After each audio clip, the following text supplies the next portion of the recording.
Before I became a personal trainer, I spent years going to the gym, working out consistently, and not really seeing any physical change in my body.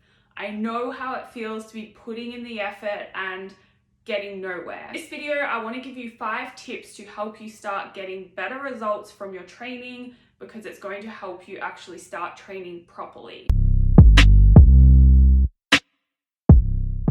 Hello, welcome back to my channel. My name is Jodie and I help you change your beliefs so you can change your body, your health, and your life. Right, so a lot of you are working out fairly regularly and not really seeing the results that you want to see. And I think the biggest reason for that is you're doing workouts that aren't actually suited to your goal. Most of you watching this probably want to get that toned, lean physique.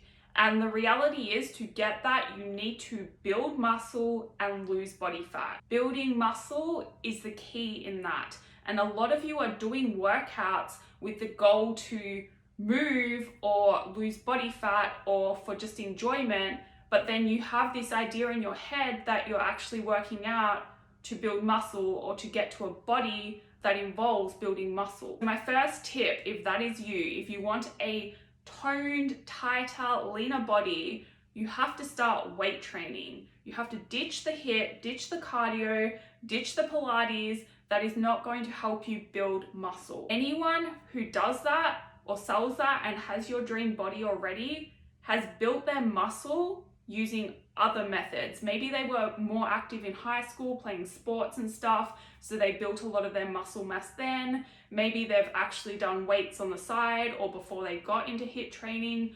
HIIT workouts, even with weights, all that circuit stuff, it doesn't help you build muscle. You will maintain muscle mass, but you won't build muscle, like new muscles. So if that is your problem, then you need to start working out to build muscle. Same with Pilates. Pilates is not going to help you build new muscle to get that toned appearance that you desire. I'm saying toned like that because toned doesn't really exist. Toned means to build muscle and lose body fat. So no more HIIT, no more Pilates.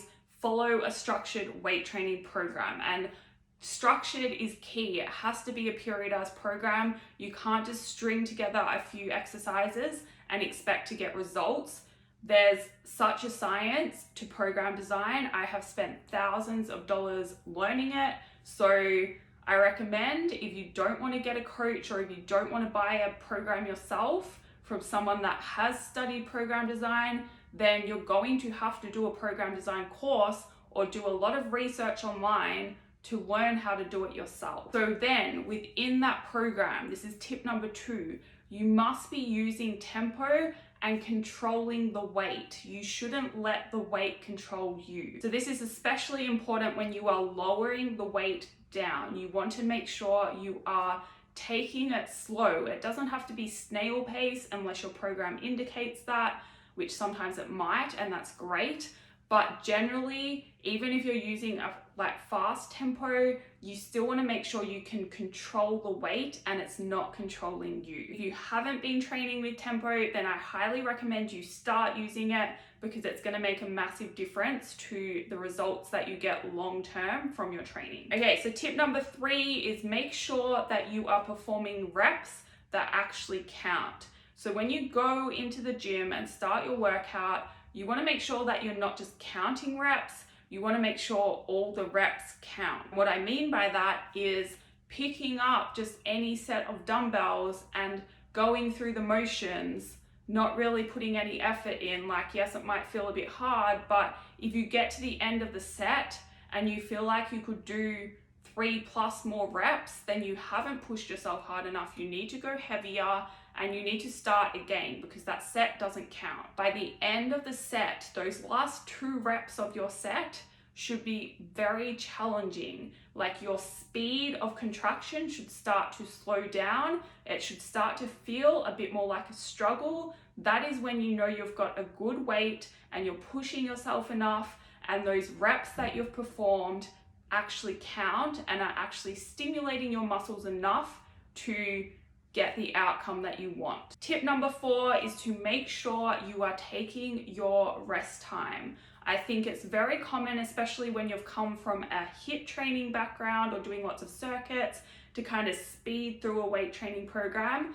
And especially if you are not doing reps that count and pushing yourself hard enough, you probably won't need the rest time that is indicated in your program. But once you start performing reps that count and pushing yourself hard enough, you'll find that you actually need the rest. And generally, you should be resting 90 seconds minimum in most cases. I like to set my programs up so there's a strength block at the start and maybe the next superset. And in that case, I like to be resting 2 minutes minimum, sometimes 3 minutes, sometimes 4 or 5 minutes, just depending on your level and the rep ranges and what that specific program entails. If you are following a program and it says 3 minutes rest between sets, make sure you are taking that rest. And if you don't feel like you need it, then you probably haven't pushed yourself hard enough in that set. Now, this also applies to taking rest days. If you want to build muscle, the actual muscle building happens on your rest and recovery days. So it doesn't mean you have to do nothing. You can go for a walk, and I highly recommend that you still do that and stay active overall. But you want to make sure you're not doing something else that is stressful on your body. And training 6 or 7 days a week just isn't necessary. You're going to get suboptimal results. You will get more optimal results if you are taking your rest days and training 4 to 5 days a week. For some of you, 3 days a week is actually going to be more optimal than 5 days. I like to train 4 days a week. That has done really well for me. Most of my clients get really good results doing 3 to 4 days a week.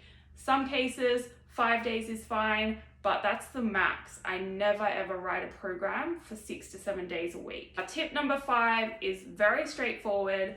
Make sure you are lifting with good form and you're actually feeling the right muscles working as you are lifting the weight. Stop deadlifting your squats, stop squatting your deadlifts. Like, that's 2 of the most common mistakes I see. I also see a lot of errors with hip thrusts and a lot of core exercises. These technical lifts, especially squats and deadlifts and hip thrusts, they take a long time to perfect. I'm still perfecting my squats now.